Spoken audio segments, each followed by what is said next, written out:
Hello everyone.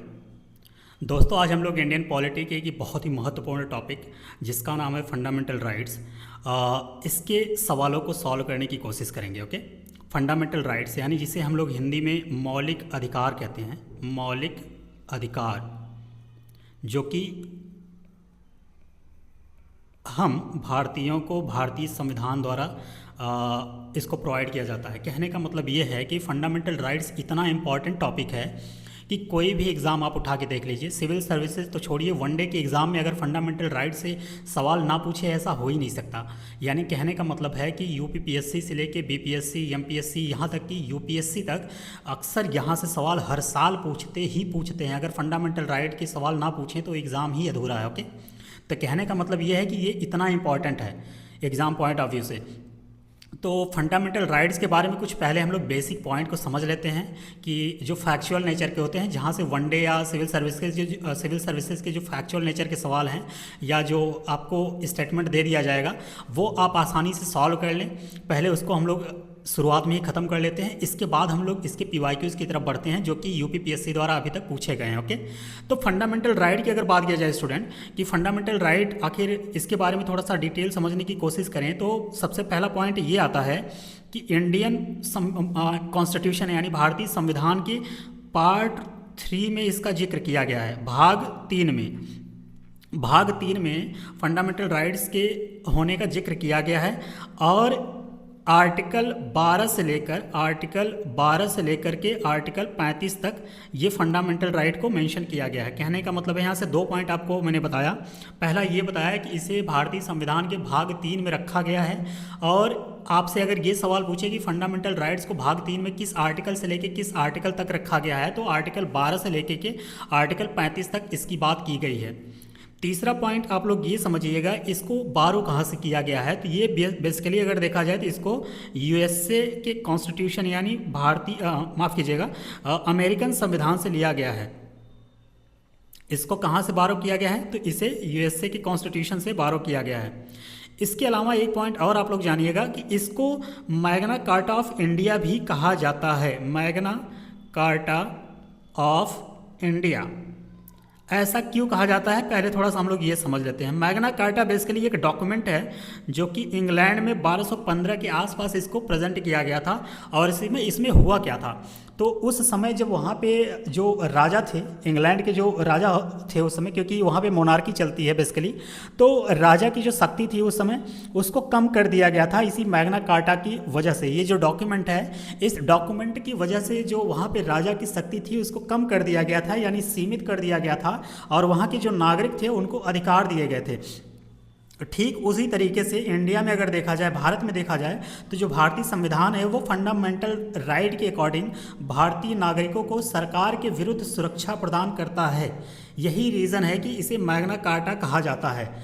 आखिर ऐसा कौन कौन सा पॉइंट है कि जिस वजह से मैग्ना कार्टा को इतना इंपॉर्टेंस दिया जा सकता है, तो उसके 2-3 पॉइंट मैं आपको बता दे रहा हूँ जिससे कि आप कह लीजिए कि जो ये मैग्ना कार्टा है ये फंडामेंटल राइट्स को क्यों कहा जाता है, इससे आप एक आइडिया लगा लेंगे।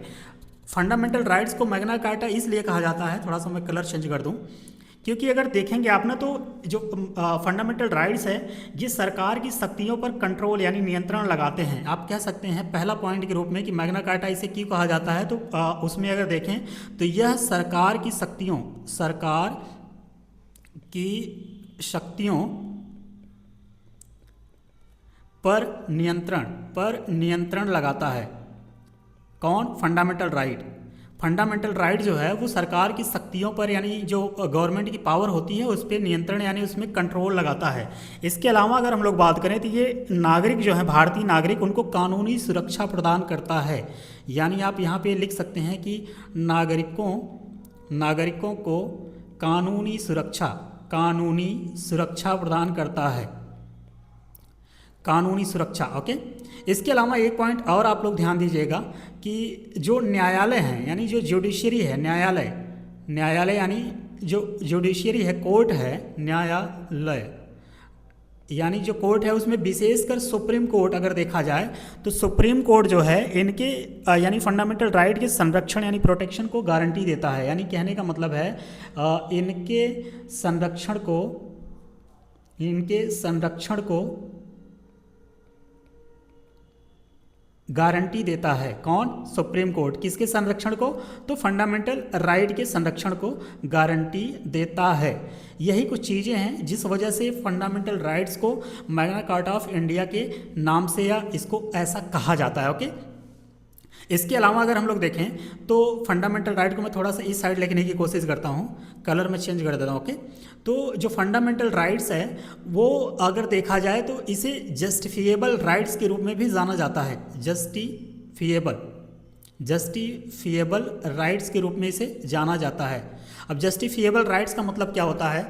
अगर जस्टिफिएबल राइट्स की बात किया जाए तो ये वे अधिकार होते हैं। अगर जस्टिफिएबल राइट के बारे में हम लोग थोड़ा सा एक लाइन में समझने की कोशिश करें तो फंडामेंटल राइट्स बेसिकली वे अधिकार होते हैं जिन्हें यदि सरकार या कोई संस्था उसका उल्लंघन करता है तो नागरिक सीधे कोर्ट में जाकर उनका संरक्षण प्राप्त कर सकते हैं। कहने का मतलब ये है कि सपोज कीजिए आप एक नागरिक हैं, इंडियन नागरिक हैं, आप पढ़ाई कर रहे हैं, आपका कोई भी फंडामेंटल जो राइट है सरकार उसको दबाना चाह रही है, तो आपके पास ये पावर है कि आप सीधे सुप्रीम कोर्ट यानी जो भारत का उच्चतम न्यायालय है वहाँ पर जाकर अपने राइट्स की प्रोटेक्शन की गुहार लगाएंगे। और वो जो कोर्ट है यानी जो सुप्रीम कोर्ट है, कहीं कहीं तो ये हाई कोर्ट में भी आप अपील कर सकते हैं, आपके उस राइट को बचाने के लिए यानी आपके उस राइट को प्रोटेक्ट करने के लिए आपके ऊपर वो मतलब आपको बेसिकली वो सुरक्षा प्रदान करेगा।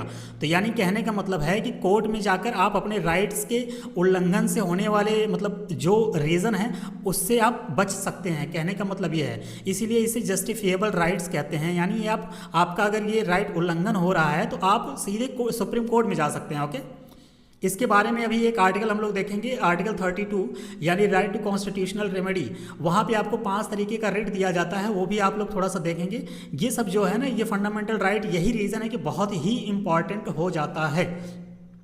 अगर भारतीय संविधान में देखा जाए स्टूडेंट, भारतीय संविधान जब बना था या भारतीय संविधान जब एडॉप्ट किया गया था तो उस समय जो है इंडियन कॉन्स्टिट्यूशन में 7 फंडामेंटल राइट्स थे। 7 फंडामेंटल राइट थे।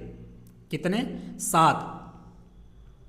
कब? जब भारतीय संविधान को एडॉप्ट किया गया था। लेकिन अगर आज के समय में देखा जाए तो ये संख्या जो है वो 6 रह गई है। यानी इसका मतलब है कि एक राइट यहाँ से हटा दिया गया होगा।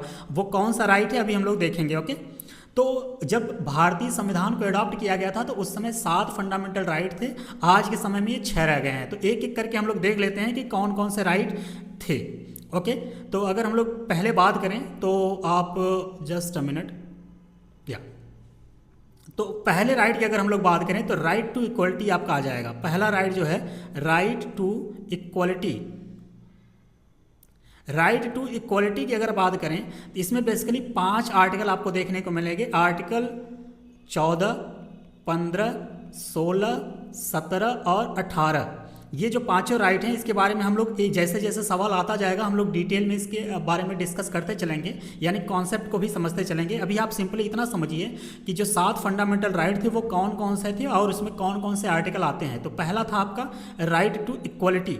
इसमें 5 आर्टिकल आपको देखने को मिलेंगे। आर्टिकल 14 हो गया, आर्टिकल 15 हो गया, आर्टिकल 16 हो गया, 17 हो गया और 18 हो गया। इसके बाद अगर हम लोग बात करें तो जो दूसरा राइट है आपका वो है right to freedom. Right to freedom. Okay, right to freedom की अगर बात करें तो इसमें भी आपको 5 आर्टिकल देखने को मिलेगा। Article 19, article 20, article 21, article 21A जो कि राइट टू एजुकेशन से संबंधित है, इसे बाद में ऐड किया गया है, और आर्टिकल 22। ये 5 आर्टिकल जो हैं ये राइट टू फ्रीडम के अंतर्गत आते हैं।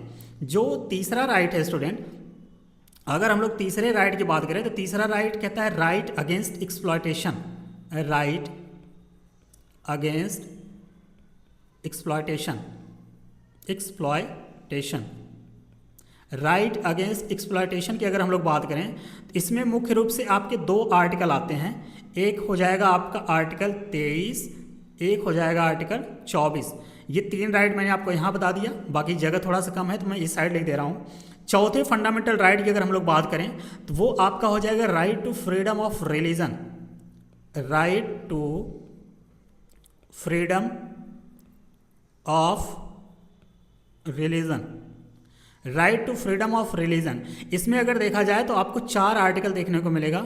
आर्टिकल 24 तक हो गया तो 25, 26, 27 और 28।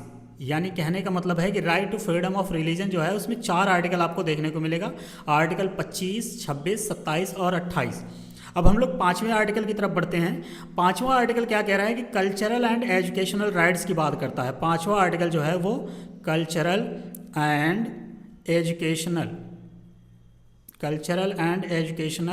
राइट की ये बात करता है, और इसमें आपको 2 आर्टिकल देखने को मिलेंगे, आर्टिकल 29 और आर्टिकल 30। जो छठा आर्टिकल है, मैं थोड़ा सा इसको यहाँ पे मतलब अलग कलर से आपको बता दे रहा हूँ। जो छठा आर्टिकल है, जब संविधान बना था, जब उस समय अडॉप्ट किया गया था, तो उसका नाम था right to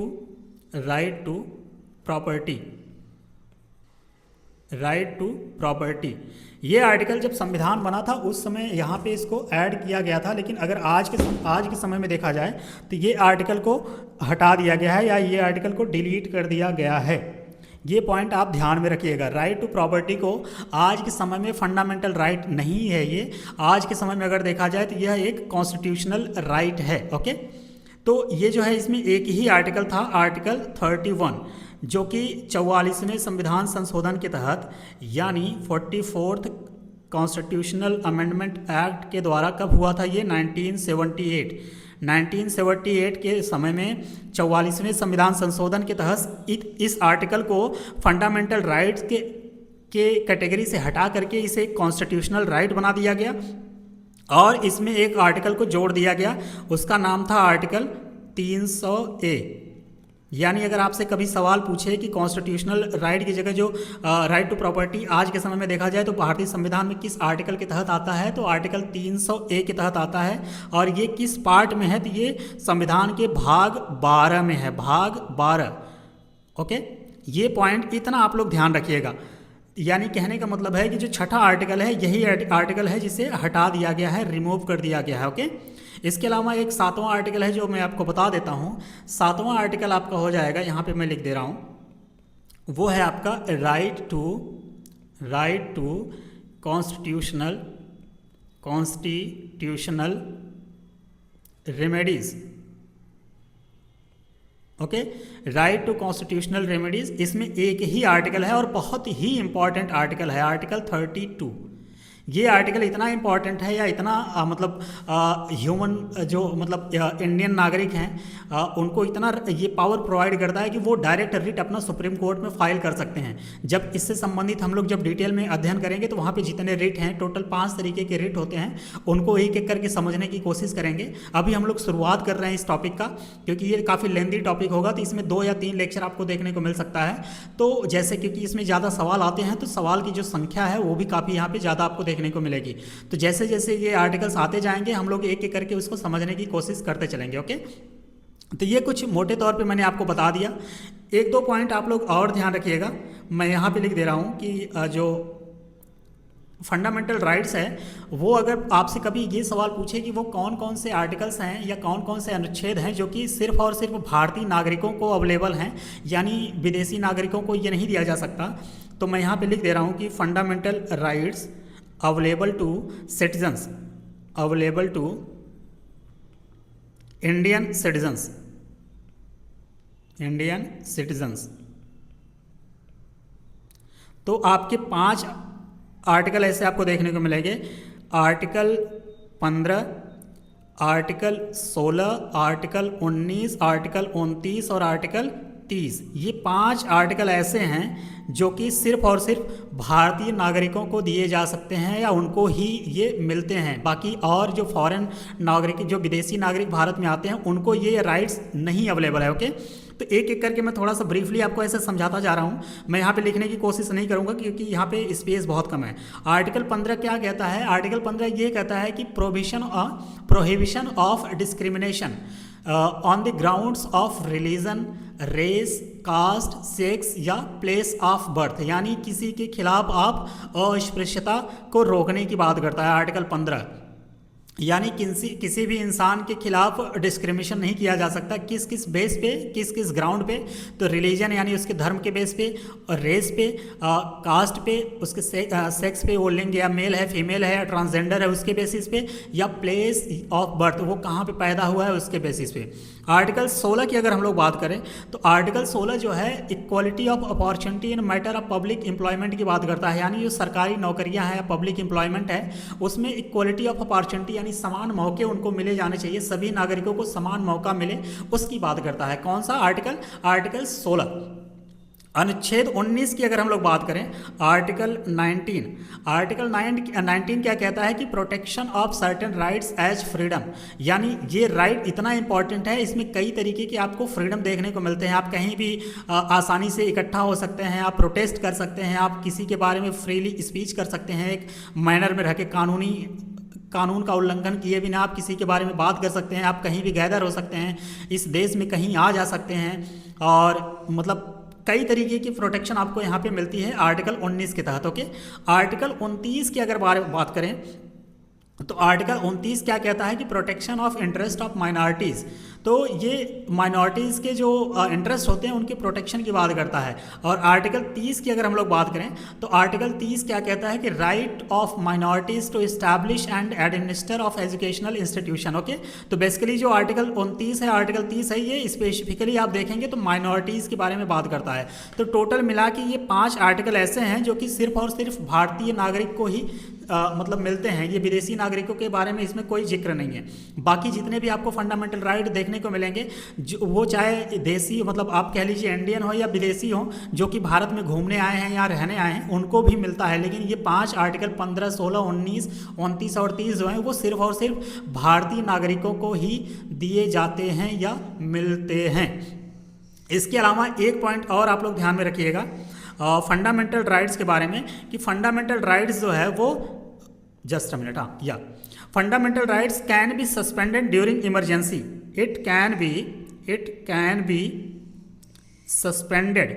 suspended during emergency. यानी कहने का मतलब यह है कि जो फंडामेंटल राइट है, मौलिक अधिकार है, वो सिर्फ और सिर्फ इमरजेंसी के दौरान ही सस्पेंड किया जा सकता है। यानी ऐसा नहीं है कि मतलब जब चाहे सरकार वो उसको सस्पेंड कर दे, ऐसा नहीं है। जब इस देश में इमरजेंसी आएगी तभी ये आर्टिकल सस्पेंड किया जा सकता है। आर्टिकल इन द सेंस की fundamental right. Okay, except 2 article ऐसे हैं, आर्टिकल 20 और आर्टिकल 21। आर्टिकल 20 और आर्टिकल 21 ऐसे आर्टिकल हैं भारतीय संविधान में जो कि कभी नहीं, मतलब चाहे इमरजेंसी आए, चाहे सुनामी आए, दुनिया तबाह हो जाए, कोई मतलब नहीं है, ये आर्टिकल कभी भी सस्पेंड नहीं किए जा सकते। आर्टिकल 20 और आर्टिकल 21। ओके, इसके अलावा एक आर्टिकल आपको और देखने को मिलेगा, आर्टिकल 19। आर्टिकल 19 की बात किया जाए तो इसमें थोड़ा सा स्पेसिफिक आपको सिनेरियो देखने को मिलेगा कि जब भारत में अगर आर्म्ड रेबेलियन हो, यानी कोई मारकाट होने लगे, उस दौरान इसको बेसिकली मतलब ऐसा नहीं है, छोटे छोटे जो गैंग होते हैं वो आपस में अगर मारकाट करने लगें, झगड़े करने लगें, उस दौरान इसको सस्पेंड नहीं किया जा सकता। लेकिन अगर कोई बाहरी आक्रमण हो रहा है, कोई वार का सिचुएशन है, तो उस दौरान इसको सस्पेंड किया जा सकता है। किसको? आर्टिकल 19 को। आर्टिकल 19 मैंने बताया कि अगर बाहरी आक्रमण हो रहा है, जैसे कोई देश अपने देश पे आक्रमण करने की स्थिति में है या वार की सिचुएशन बनी हुई है, तो उस समय आर्टिकल 19 को सस्पेंड किया जा सकता है। लेकिन अगर इंटरनल आर्म्ड रिबेलियन हो रहा है, मतलब आंतरिक रूप से कुछ गैंग ऐसे हैं जो कि मतलब आप कह लीजिए कि मतलब इस अमन चैन को मतलब डिस्टर्ब करने की कोशिश कर रहे हैं, तो उस दौरान इस आर्टिकल को सस्पेंड नहीं किया जा सकता है। ओके, फंडामेंटल राइट के बारे में 1-2 पॉइंट मैं आपको और बता देता हूं कि यह परमानेंट नहीं है।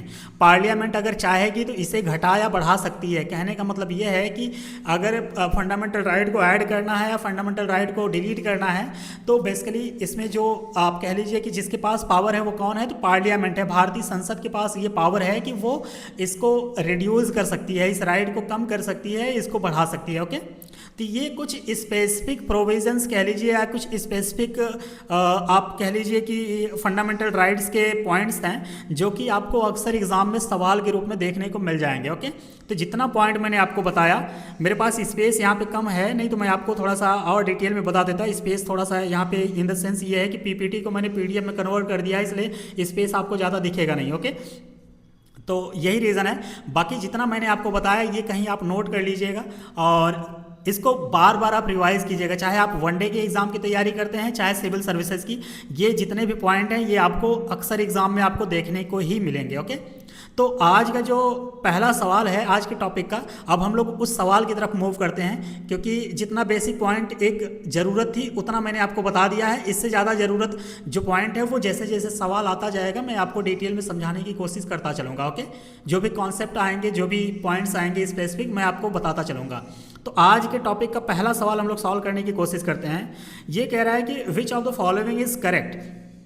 पहला सवाल ये कह रहा है कि इनमें से कौन सा करेक्ट है। Okay, just a minute. या तो अगर देखा जाए तो यहाँ पे कौन सा करेक्ट है उसके बारे में पूछ रहा है। तो कह रहा है कि the Nehru report 1928 had advocated the inclusion of fundamental rights in the constitution of India. Okay, option B क्या कह रहा है, the government of India act 1935 referred to fundamental rights. Option C कह रहा है कि August offer 1940 included the fundamental rights. And option D कह रहा है Cripps mission 1942 referred to fundamental right. सबसे पहले इस सवाल को सॉल्व करने से पहले मैं आपको एक पॉइंट बता दूं कि जो यहाँ पे ईयर दे रखा है ये इंडियन हिस्ट्री में यानी मॉडर्न हिस्ट्री में जो सवाल आते हैं ना, कभी कभी आपको ईयर मैच कराने के लिए दे देता है। तो ये जितना भी ईयर है मैंने अंडरलाइन कर दिया है, उसको आप कहीं एक बार नोट कर लीजिएगा। अगस्त ऑफर 1940, कभी कभी होता क्या है कि जब मॉडर्न हिस्ट्री के सवाल आते हैं ना यूपीपीसीएस में, तो वो मैच कराने को दे देता है।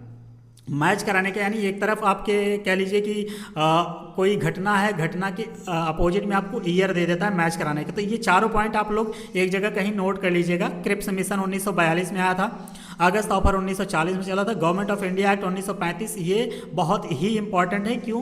क्योंकि हमारे संविधान में ज़्यादातर जो प्रोविजंस लिए गए हैं वो इसी एक्ट के द्वारा लिए गए हैं। इसके अलावा नेहरू रिपोर्ट जो 1928 में आई है, इसके अध्यक्ष थे मोतीलाल नेहरू जी। तो ये बेसिकली आप इस पॉइंट को ध्यान रखिएगा। तो यहाँ पे अगर देखा जाए कौन सा करेक्ट है, तो जो नेहरू रिपोर्ट है यानी जो 1928 में नेहरू रिपोर्ट आई थी, इसके द्वारा भारत के संविधान में फंडामेंटल राइट्स को शामिल करने की वकालत की थी। कहने का मतलब ये है कि इसका करेक्ट आंसर अगर देखें तो आपका ऑप्शन नंबर ए हो जाएगा। इस पर्टिकुलर सवाल का ऑप्शन नंबर ए जो है वो करेक्ट है, क्योंकि नेहरू रिपोर्ट ही है जो कि फंडामेंटल राइट को संविधान में शामिल करने की वकालत की थी।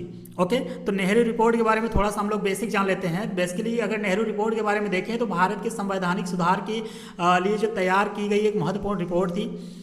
इसमें भारतीय नेताओं द्वारा स्वयं तैयार किया गया पहला संविधान मसौदा था। यह बेसिकली जो नेहरू रिपोर्ट है ये भारतीय नेताओं द्वारा, उस समय जो इंडियन फ्रीडम फाइटर थे उनके द्वारा तैयार किया गया ये पहला संविधान मसौदा था। अगर मेन रिकमेंडेशन की बात किया जाए, मैं लिखूंगा तो नहीं लेकिन क्योंकि काफ़ी स्पेस कम है और समय भी नहीं है, क्योंकि ये वीडियो बहुत लंबा हो जाएगा। जो नेहरू रिपोर्ट की मेन रिकमेंडेशन थी मैं उसके बारे में थोड़ा सा ऐसे ही आपको बता देता हूँ। मेन रिकमेंडेशन, ओके, तो मेन रिकमेंडेशन की बात करें तो इसमें कई रिकमेंडेशन इस रिपोर्ट ने दी थी। जैसे कि एग्जांपल के तौर पे भारत को डोमेनियन स्टेटस का दर्जा दिया जाए। यानी कहने का मतलब है कि नेहरू रिपोर्ट जो है वो ब्रिटिश गवर्नमेंट से ये डिमांड कर रही थी, जो कि हमारे इस देश पे उस समय राज कर रहे थे, कि भारत को एक डोमेनियन स्टेटस का दर्जा दिया जाए। डोमेनियन स्टेटस का मतलब होता है कि कोई भी मतलब ब्रिटिश साम्राज्य के अंतर्गत उस समय जो स्वशासी राष्ट्र होना चाहिए। यानी कहने का मतलब है कि ऐसा राष्ट्र मुझे चाहिए जिसपे हमारा कंट्रोल हो लेकिन वो ब्रिटिश साम्राज्य के अंतर्गत हो। ओके, इसके अलावा अगर हम लोग देखें और रिकमेंडेशन की तो फेडरल स्ट्रक्चर की डिमांड कर रहे थे ये लोग। इसके अलावा देखा जाए तो बाई कैमरल लेजिस्लेचर की ये लोग बात कर रहे थे। बाई कैमरल लेजिस्लेचर का मतलब होता है द्विसदनी, आप कह लीजिए कि हाउस। कहने का मतलब है अगर आज के समय में देखा जाए तो जो पार्लियामेंट है, इंडियन भारतीय संसद है, उसमें एक लोकसभा हो गया, एक राज्यसभा हो गया, यानी द्विसदनात्मक जो प्रणाली है उसकी डिमांड ये लोग कर रहे थे। इसके अलावा जो चौथा पॉइंट मैंने आपको बता ही दिया, जो कि ये सवाल पूछा हुआ है कि फंडामेंटल राइट्स का प्रावधान हो। इसके अलावा अगर हम लोग देखें तो पांचवें पॉइंट की बात करें तो जो अलग निर्वाचन प्रणाली थी यानी सेपरेट जो इलेक्टोरेट था उसको समाप्त करने की बात की जा रही थी। इसके अलावा अगर हम लोग देखें तो प्रांतों की जो अधिक स्वायत्तता, ये कहने का मतलब है कि जो उस समय प्रोविंस थे उनको ज़्यादा फ्रीडम दिया जाए। तो ये कुछ मेन रिकमेंडेशन थे किसके, नेहरू रिपोर्ट के। गवर्नमेंट ऑफ इंडिया के बारे में एक्ट 1935 के बारे में मैंने आपको पहले ही बता दिया है, बहुत डिटेल में बता दिया है, तो मैं यहाँ उस चीज़ को रिपीट नहीं कर रहा हूँ क्योंकि समय का पाबंदी है यहाँ पे। ओके, पाबंदी इन द सेंस ये है कि वीडियो बहुत लंबा हो जाएगा तो आप भी मतलब आप कह लीजिए कि आपको इंटरेस्ट नहीं आएगा देखने में। तो वीडियो को थोड़ा सा शॉर्ट करके लेकिन पूरे कॉन्सेप्ट को समझाते हुए हम लोग आगे मूव करने की कोशिश करेंगे। जो ऑप्शन नंबर सी है ये अगस्त ऑफर। अगस्त ऑफर की अगर बात करें तो ये 8 अगस्त 1940 को ब्रिटिश सरकार द्वारा जो है वो भारत के लिए घोषित किया गया था। बेसिकली एक तरीके का प्रस्ताव था। जब ये घोषित किया गया था तो उस समय जो अगस्त प्रस्ताव 1940 में जब घोषित किया गया था तो उस समय जो भारतीय वायसराय थे उनका नाम था लॉर्ड लिनलिथगो। लॉर्ड लिनलिथगो ये उस समय भारत के वायसराय थे। क्या थे? भारत के वायसराय थे। इन्हीं के समय में ये अगस्त ऑफर को आप कह लीजिए कि प्रस्ताव ये घोषित किया गया था। और ये उस समय जब 1940 था यानी उस समय सेकेंड वर्ल्ड वॉर जो था वो चल रहा था, सेकेंड वर्ल्ड वॉर। तो बेसिकली इसको उसी दौरान प्रस्तुत किया गया था। तो इसके कुछ मेन प्रोविज़न की अगर हम लोग बात करें कि जो अगस्त ऑफर 1940 है इसके मेन प्रोविज़न की, तो इसमें हुआ क्या था कि युद्ध के बाद भारत को डोमिनियन स्टेटस देने का वादा किया गया था। किसके द्वारा? ब्रिटिश गवर्नमेंट के द्वारा। इसके अलावा अगर देखें तो भारतीयों को संविधान बनाने का अधिकार देता था, मतलब डिमांड मतलब दिया था ब्रिटिश गवर्नमेंट ने। और एक पॉइंट अगर जानने की कोशिश करेंगे तो जैसे वायसराय की जो कार्यकारिणी परिषद थी उसमें भारतीयों की संख्या को बढ़ाने की बात की गई थी। इसके अलावा किसी भी संवैधानिक बदलाव के लिए जो माइनॉरिटीज़ थे उनकी सहमत की आवश्यकता थी। ओके, ये कुछ मेन प्रोविजंस थे किसके? अगस्त ऑफर के। इसके बाद अगर हम लोग बात करें तो ये है आपका क्रिप्स मिशन 1942। क्रिप्स मिशन 1942 की अगर बात करें तो मार्च 1942 में, कब? मार्च 1942 में इसको बेसिकली आप कह लीजिए कि ब्रिटिश सरकार द्वारा भारत भेजा गया एक प्रस्ताव था। और उस समय जो इसको नेतृत्व कर रहे थे उनका नाम था स्टैफोर्ड क्रिप्स। उन्हीं के नाम के बेसिस पे इसका नाम क्रिप्स मिशन रखा गया जो कि भारत में 1942 में आया था। इसके मेन प्रोविज़न की अगर हम लोग बात करें कि जो कह लीजिए आपकी क्रिप्स मिशन के जो मेन प्रोविज़न थे, मेन प्रोविज़न वो थे आपके कि युद्ध के बाद भारत को डोमिनियन स्टेटस दिया जाएगा। इसके अलावा एक कॉन्स्टिट्यूएंट असेंबली का गठन किया जाएगा। इसके अलावा बात करें तो जो किसी भी प्रांत को संघ से अलग होने का अधिकार होगा, यानी कहने का मतलब ये है कि कोई भी प्रोविंस उस समय जो थे वो यूनियन से अलग होने के लिए उनके पास अधिकार होगा।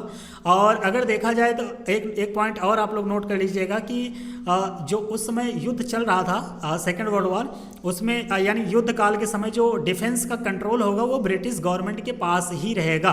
तो ये कुछ मेन प्रोविजन थे। 3 चीज़ों को मैंने आपको यहाँ पे डिटेल में समझाने की कोशिश किया है और उम्मीद करते हैं आपको ये समझ भी आया होगा। ओके, कौन कौन सा? नेहरू रिपोर्ट 1928 में, इसके जो हेड थे उस समय मोतीलाल नेहरू जी थे। अगस्त ऑफर 1940 और क्रिप्स मिशन 1942। सवाल क्या पूछा था बेसिकली कि फंडामेंटल राइट को किस मतलब इन चारों में से किसके थ्रू ऐड करने का प्रावधान या कह लीजिए कि एडवोकेट किया गया था बेसिकली, तो वो नेहरू रिपोर्ट था।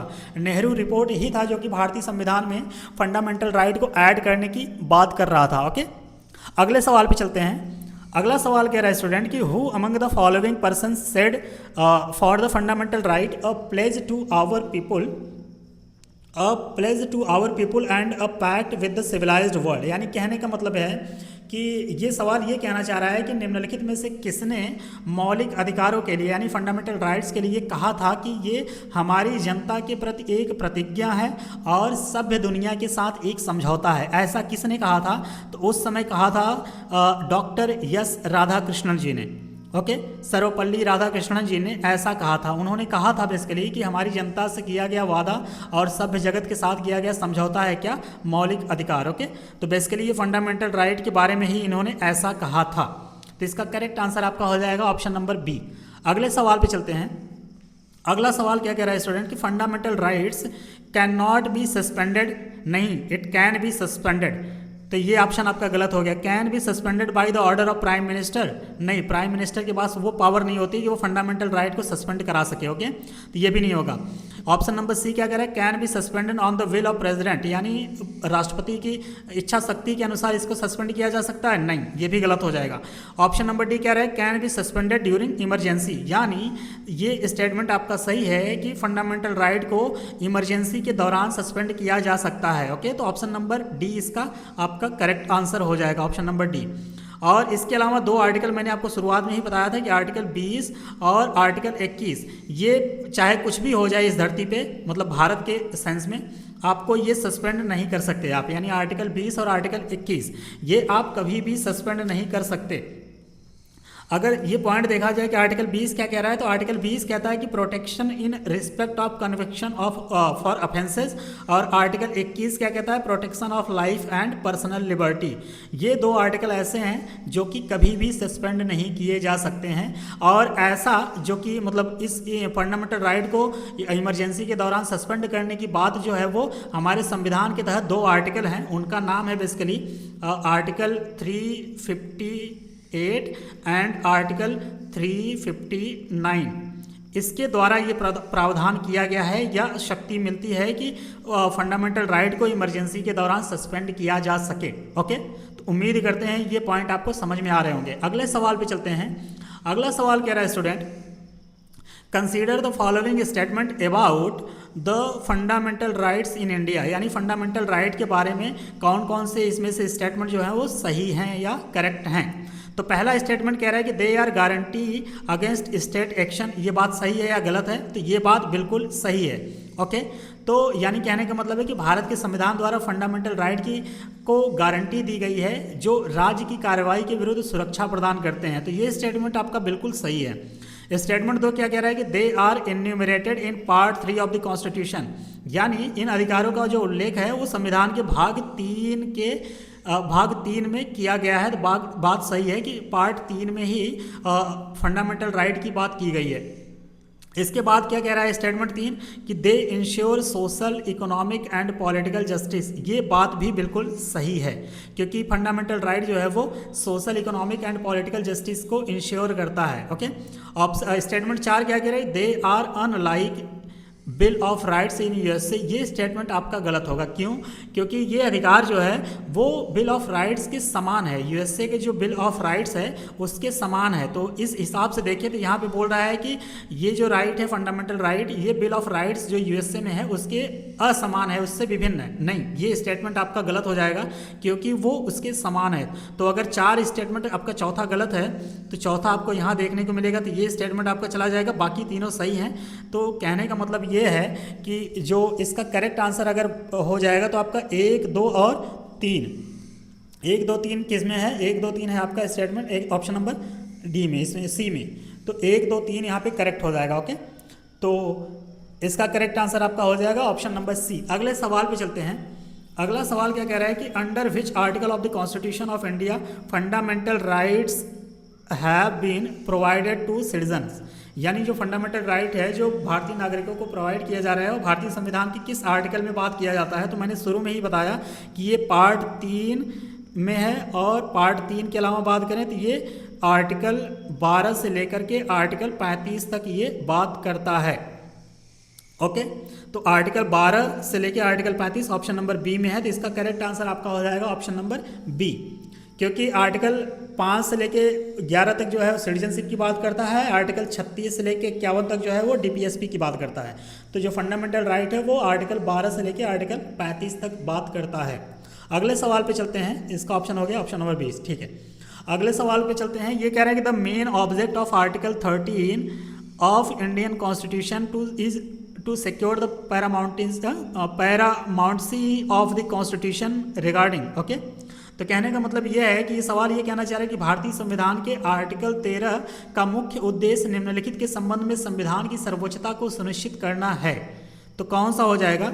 Directive principles of state policy, fundamental rights, fundamental duties, या ऑल ऑफ दीज। आर्टिकल 13 एक फंडामेंटल राइट है, तो ये फंडामेंटल राइट की ही तो बात करेगा। तो इस हिसाब से अगर देखें तो आपका ऑप्शन नंबर बी करेक्ट हो जाएगा, फंडामेंटल राइट। आर्टिकल 13 जो है वो एक फंडामेंटल राइट है। ओके, तो संविधान के जो आर्टिकल 13 है उसमें ये प्रावधान है कि न तो संघ यानी न तो यूनियन और न ही कोई स्टेट ऐसा कानून बनाएगा जो कि पार्ट 3 यानी भाग 3 में प्रदत्त फंडामेंटल राइट्स हैं उसको कम करता हो। अगर ऐसा कोई कानून बनाया जाता है जो कि फंडामेंटल राइट्स का उल्लंघन करता है तो ऐसे कानून की जो वैल्यू है उसको जीरो कर दी जाएगी, नील कर दी जाएगा, नल एंड वाइड कर दिया जाएगा, यानी उसको खत्म कर दिया जाएगा।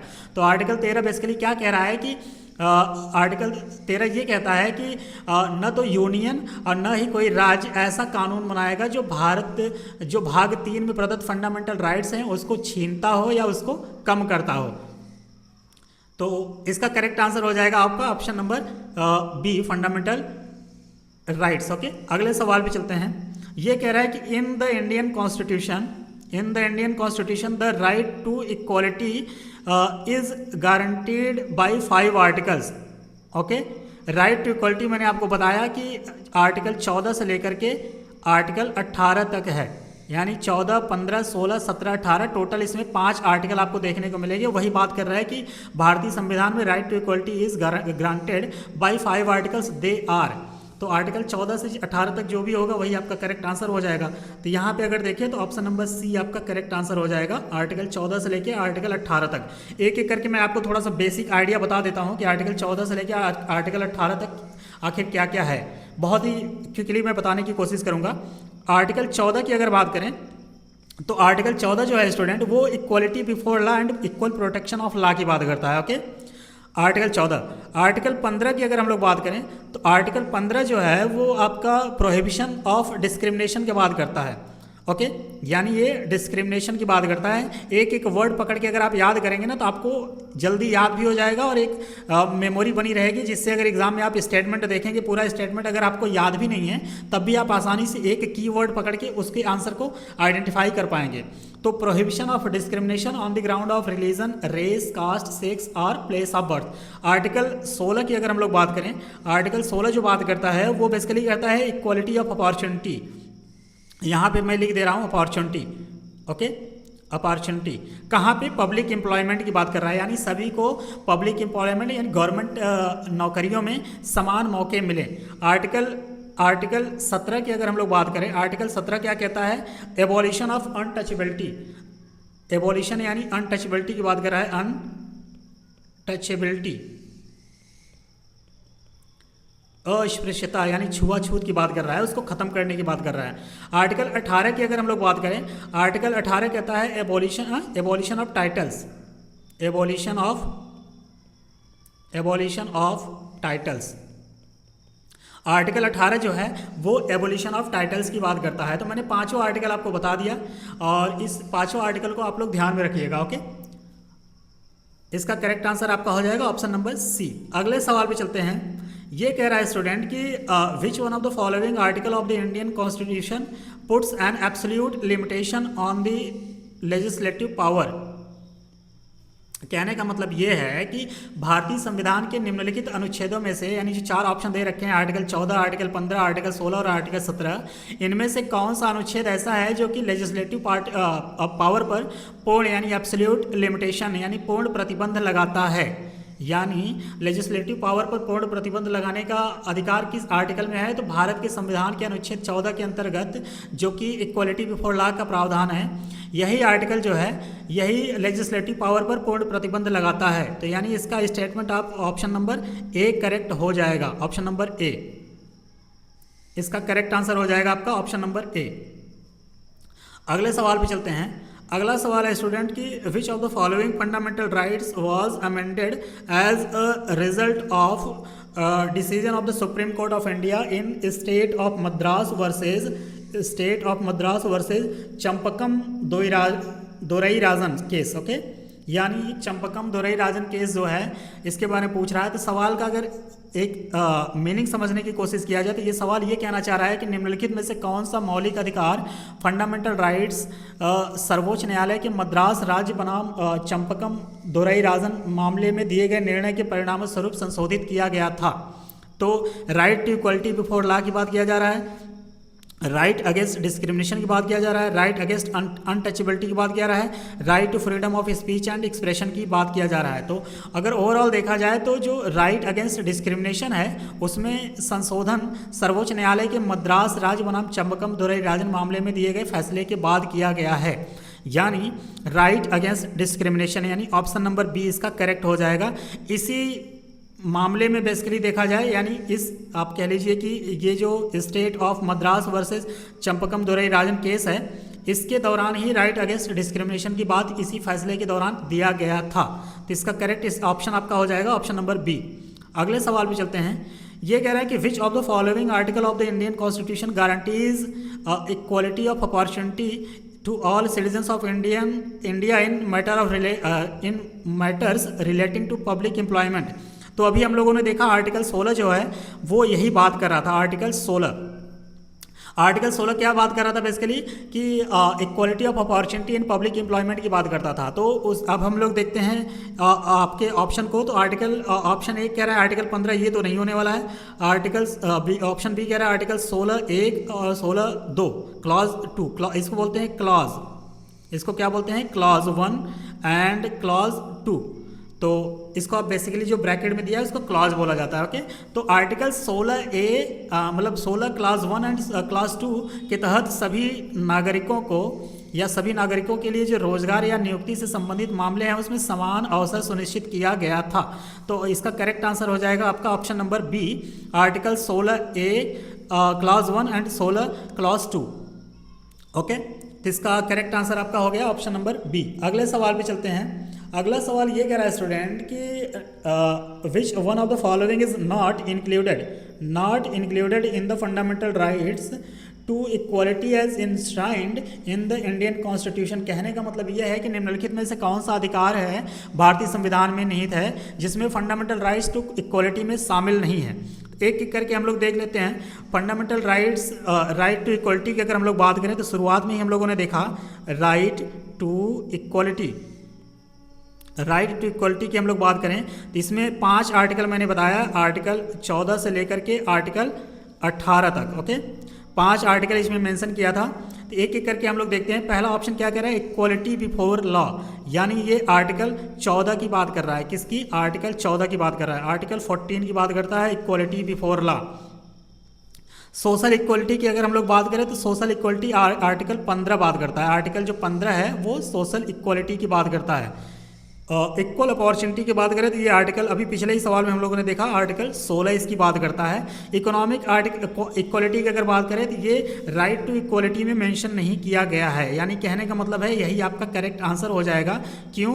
क्योंकि सवाल क्या पूछ रहा है कि कौन सा not included in the fundamental right to equality, यानी राइट टू इक्वालिटी में इनमें से कौन सा मेंशन नहीं है। तो आपका ऑप्शन नंबर डी जो है वो मेंशन नहीं है क्योंकि इकोनॉमिक इक्वालिटी की बात नहीं करता है। ओके, तो इसका करेक्ट आंसर आपका हो जाएगा ऑप्शन नंबर डी। अगले सवाल पे चलते हैं। ये असर्शन और रीजन की बात कर रहा है। तो असर्शन यानी कथन जो है वो क्या कहना चाह रहा है कि the state can treat unequal differently with the objective of creating a level playing field in the social, economic and political spheres. इसको अगर हम लोग हिंदी में समझने की कोशिश करें तो ये कहना चाह रहा है कि राज्य यानी स्टेट जो है सामाजिक, आर्थिक और राजनीतिक क्षेत्रों में समान अवसर प्रदान करने के उद्देश्य से असमानताओं के साथ अलग अलग व्यवहार कर सकता है। तो ये बात सही है कि नहीं? तो ये बात बिल्कुल आपकी सही है। ओके, ये बात आपकी बिल्कुल करेक्ट है। और रीजन क्या कह रहा है कि among equals the law should be equal and equally administered, यानी कहने का मतलब है कि समान लोगों के बीच कानून समान होना चाहिए। ओके, समान लोगों के बीच कानून जो है वो समान होना चाहिए और उसका प्रशासन भी समान होना चाहिए। तो अगर ये देखा जाए तो ये भी आपका करेक्ट है, यानी इसमें असर्शन और रीजन दोनों करेक्ट हैं। और रीजन जो है असर्शन का करेक्ट एक्सप्लेनेशन भी कर रहा है। यानी कहने का मतलब है इसका आपका ऑप्शन हो जाएगा, ये दोनों तो चले गए, यहाँ पे नॉट दे रखा है, ये भी नहीं होगा, ये ऑप्शन नंबर डी इसका करेक्ट हो जाएगा। ओके, यानी कहने का मतलब है कि राज्य जो है असमानों के साथ अलग अलग व्यवहार कर सकता है क्योंकि आर्टिकल 14 द्वारा गारंटीकृत जो कानून की समता, समान सुरक्षा का अर्थ है यह बिल्कुल नहीं है कि सभी कानून सामान्य प्रकृति के होंगे। ओके, विभिन्न वर्गों के व्यक्तियों की आवश्यकताओं के अनुरूप अगर देखा जाए तो उसे उचित वर्गीकरण मौजूद है जिसका उद्देश्य है कि सामाजिक, आर्थिक और राजनीतिक क्षेत्रों में समान अवसर प्रदान करना है। लेकिन समान लोगों के बीच कानून समान होना चाहिए और समान रूप से प्रशासित होना चाहिए, जो कि रीज़न हमारा कह रहा है। तो इसी हिसाब से देखिए तो दोनों ही स्टेटमेंट आपके करेक्ट हैं और रीज़न जो है वो करेक्टली एक्सप्लेन भी कर रहा है। ओके, अगले सवाल पे चलते हैं। अगला सवाल कह रहा है कि which of the following enabled the supreme court of India to deduce a fundamental rights to equal pay for equal work. कहने का मतलब है ये सवाल ये कहना चाह रहा है कि निम्नलिखित में से किन, यानी जो 4 ऑप्शन दे रखा है उनमें से किस कारक ने भारत के सर्वोच्च न्यायालय यानी सुप्रीम कोर्ट को समान कार्य के लिए समान वेतन, यहाँ पे मैं इसको हाईलाइट कर दे रहा हूँ, right to equal pay for equal work, यानी समान कार्य के लिए समान वेतन के मौलिक अधिकार का निष्कर्ष निकालने में सक्षम बनाया। तो अगर ओवरऑल देखा जाए तो बेसिकली जो रणधीर सिंह बनाम भारत संघ, यानी यहाँ पे मैं लिख दे रहा हूँ कि Randhir Singh versus union of India जो केस था ये 1982 में आया था। तो इसमें सुप्रीम कोर्ट ने यह माना कि संविधान की जो प्रस्तावना है यानी प्रियम्बल्स है उसमें और आर्टिकल यानी प्रियम्बल्स प्लस आर्टिकल 39D के आलोक में अगर देखा जाए तो आर्टिकल 14 और 16 की व्याख्या करते हुए equal pay for equal work के सिद्धांत को निकाला गया था। ओके, इसे उचित या अनुचित वर्गीकरण पर आधारित असमान वेतन मामलों में उपयुक्त रूप से लागू किया जा सकता है। कहने का मतलब ये है कि जो सुप्रीम कोर्ट ने ये डिसाइड किया था, ये जो ऑप्शन ए क्या कह रहा है कि the word socialist used in the preamble to constitution, ये बात भी सही है क्योंकि ये प्रस्तावना में भी ये चीज़ उसने जिक्र किया था सुप्रीम कोर्ट ने। इसके अलावा आर्टिकल 14 की बात किया है, ये भी सही है। आर्टिकल 16 की बात कर रहा है, ये भी सही है। इसके अलावा अगर आर्टिकल 39 की बात करता तो 39D तो वो भी आपका सही हो जाता, जो कि DPSP का पार्ट है। ओके, तो यहाँ पे जो स्टेटमेंट दे रखा है इस हिसाब से अगर देखें तो इसका करेक्ट आंसर आपका हो जाएगा ऑप्शन नंबर डी। ये तीनों यानी ABC तीनों जो हैं वो equal pay for equal protection की बात को आप कह लीजिए कि कैरी फॉरवर्ड करते हैं, यानी इसका अर्थ निकाला जा सकता है इनसे। ओके, तो बेसिकली इतना जानिए। और अगर DPSP में देखा जाए तो DPSP में अगर देखिए तो आर्टिकल 39D जो है वो इसी की बात करता है, किसकी? इक्वल पे फॉर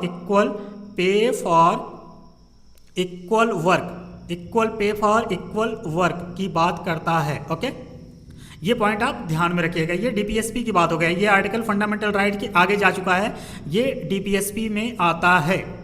जब DPSP वाला हम लोग लेक्चर कवर करेंगे तो हम लोग वहाँ पे देखेंगे। अगले सवाल पे चलते हैं। अगला सवाल क्या कह रहा है इसका करेक्ट आंसर? हाँ, इसका correct answer option number D हो गया। अगला कह रहा है कि which article of Indian constitution eradicates untouchability. मैंने बोला था कि आप की पॉइंट अगर पकड़ लेंगे तो आप सवाल को पूरा सॉल्व करने की स्थिति में रहेंगे। तो यहाँ पे क्या बोला है कि eradicates untouchability and prohibits its practice in any form. तो मैंने बोला था कि आर्टिकल जो 17 है, आर्टिकल 17 ये किसकी बात करता है? एबॉलिशन ऑफ अनटचेबिलिटी की। अगर आप सिर्फ अनटचेबिलिटी आर्टिकल 17 से रिलेट कर पाएंगे आप ऑटोमेटिक आंसर को निकाल लेंगे। ओके, तो अनटचेबिलिटी आर्टिकल 17 बात करता है, तो इसका आंसर हो जाएगा ऑप्शन नंबर बी, आर्टिकल 17। जो आर्टिकल 17 है यानी वो अनटचेबिलिटी को समाप्त करता है, इसके साथ घोषित भी करता है कि इसका किसी भी रूप में अभ्यास निषिद्ध है, यानी निषिद्ध यानी प्रोहिबिटेड है, और अस्पृश्यता यानी अनटचेबिलिटी से उत्पन्न किसी भी अक्षमता को लागू करना अपराध होगा और कानून द्वारा दंडनीय होगा। ये हमारे संविधान में आर्टिकल 17 ऐसी बात करता है। तो इसका करेक्ट आंसर आपका ऑप्शन नंबर बी हो जाएगा। अगले सवाल पे चलते हैं। ये सवाल कह रहा है स्टूडेंट की प्रोहिबिशन एंड एबॉलिशमेंट ऑफ अनटचेबिलिटी, यानी कहना चाह रहा है कि अस्पृश्यता, अनटचेबिलिटी का मतलब होता है छुआछूत, अस्पृश्यता, प्रोहिबिशन का मतलब होता है निषेध, एबॉलिशमेंट का मतलब होता है इसका उन्मूलन। तो ये सवाल ये कहना चाह रहा है कि अनटचेबिलिटी का निषेध और उन्मूलन निम्न तरीकों से प्राप्त किया जा सकता है। तो 4 पॉइंट दे रखा है, making laws, improving education, public awareness, providing jobs and services. इन चारों में से कह रहा है कि इनमें कौन किसके द्वारा प्राप्त किया जा सकता है। तो एक एक करके देखते हैं। मान लीजिए कि आपको अनटचेबिलिटी को रिमूव करना है, प्रोहिबिट करना है या इसको एबॉलिश करना है, तो आप कैसे करेंगे? अगर लॉ बनाएंगे तो हो सकता है, तो बिल्कुल हो सकता है, क्योंकि अगर कोई भी चीज़ है अगर उसके विरुद्ध में अगर कोई लॉ बनाया जाएगा तो ऑब्वियस सी बात है वो कारगर होगा, यानी उसी के अकॉर्डिंग लॉ भी तो बनाया जाएगा जिससे कि लोग फॉलो करेंगे। नहीं फॉलो करेंगे तो उनके खिलाफ कानूनी कार्रवाई किया जाएगा। तो कानून बनाने की बात स्टेटमेंट 1 कह रहा है, तो ये बात सही होगी, तो बिल्कुल सही होगा।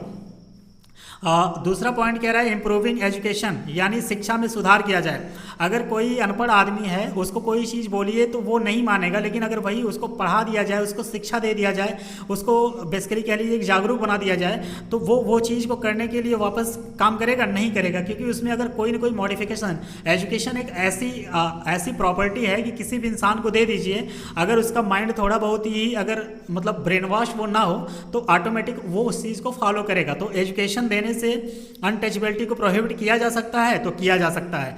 पब्लिक अवेयरनेस की बात करें अगर, यानी जो लोग हैं उनको जागरूक किया जाए, तो जागरूक करने का मतलब अगर कोई इंसान या कोई पब्लिक अगर जागरूक हो रही तो यानी मतलब है कि वो उस चीज़ को मान रही है।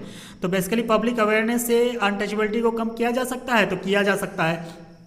स्टेटमेंट 4 क्या कह रहा है कि प्रोवाइडिंग जॉब्स एंड सर्विसेज, यानी वो किसी को जॉब्स या सर्विसेज दे के अनटचेबिलिटी को कम किया जा सकता है, तो नहीं, ऐसा नहीं हो सकता, क्योंकि किसी इंसान को सर्विस दे दिया जाए, रोजगार दे दिया जाए, तो इसका बिल्कुल मतलब नहीं है कि वो उस लेवल पे पहुंच जाएगा कि वो कोई चीज़ें जैसे छुआछूत हो रहा है समाज में जो फैला हुआ है, समाज में कुरीतियाँ जो है उनको मानने लगेगा। ऐसा नहीं है, किसी को जॉब देने से ऐसी चीज़ें उनके अंदर नहीं आएंगी। तो बेसिकली स्टेटमेंट ये पॉइंट 1, पॉइंट 2 और पॉइंट 3 जो है, यानी ये तीनों जो मिल हैं, ये मिल के इसको अगर बढ़ाया जाए तो जो अनटचेबिलिटी है उसको समाप्त किया जा सकता है। ओके, लेकिन ये चौथा जो पॉइंट है ऐसा नहीं हो सकता, यानी ये जो है आपका ये रॉन्ग होगा। तो जहाँ जहाँ 4 होगा आप उसको रिमूव करेंगे तो आपको ऑटोमेटिक आंसर मिल जाएगा। तो इसका करेक्ट आंसर आपका हो जाएगा ऑप्शन नंबर ए, 1, 2 और 3। इन तीनों के द्वारा अगर आप चाहेंगे तो समाज में ऐसी चीज़ को इम्प्रूव करके आप अनटचेबिलिटी को प्रोहिबिट कर सकते हैं, उसको ख़त्म करने के लिए प्रयास कर सकते हैं। ओके, तो ये हो गए कुछ पॉइंट। अगर आज के समय में देखा जाए तो पार्लियामेंट ने protection of civil right act 1955 parliament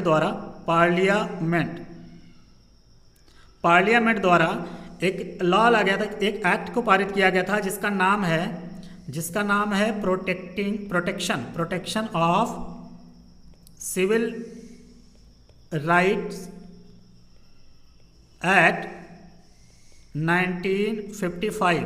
okay, इस एक्ट के द्वारा अनटचेबिलिटी के जो अभ्यास हो रहे हैं, मतलब जो आज के हमारे समाज में चल रहा है, इसको दंडनीय अपराध घोषित कर दिया गया है पार्लियामेंट द्वारा। इसी एक्ट के द्वारा जो भी अनटचेबिलिटी आज हमारे समाज में मूव कर रहा है, चल रहा है, आप आजकल के न्यूज़ देखते होंगे तो जाति की व्यवस्था, जाति के आधार पे, धर्म के आधार पे, तो ये जो भेदभाव चल रहे हैं ना, इसको रिमूव करने की बात करता है। किसके द्वारा? Protection of civil right act 1955 के द्वारा। लेकिन ये पूरी तरीके से सोशली आप देखेंगे तो इम्प्रूव तो नहीं हो पाता, बट ये कागज़ पे अगर देखेंगे तो आपको दिखेगा। ओके, तो ये बेसिकली अनटचेबिलिटी को ये एक्ट जो है वो अपराध घोषित किया है।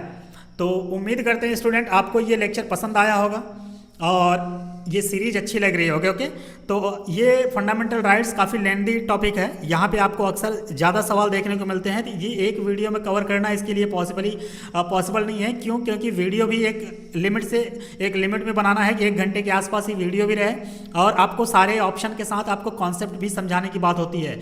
तो इस चीज़ को ध्यान में रखते हुए मद्देनज़र आप ये वीडियो मैं आज यहीं पर ख़त्म करना चाहूँगा और फिर मिलते हैं इसके पार्ट 2 को अगले लेक्चर में हम लोग कवर करने की कोशिश करेंगे। ओके, तब तक के लिए आप सभी लोग यहाँ तक बने रहे, इसके लिए बहुत बहुत धन्यवाद। मिलते हैं अगले लेक्चर में।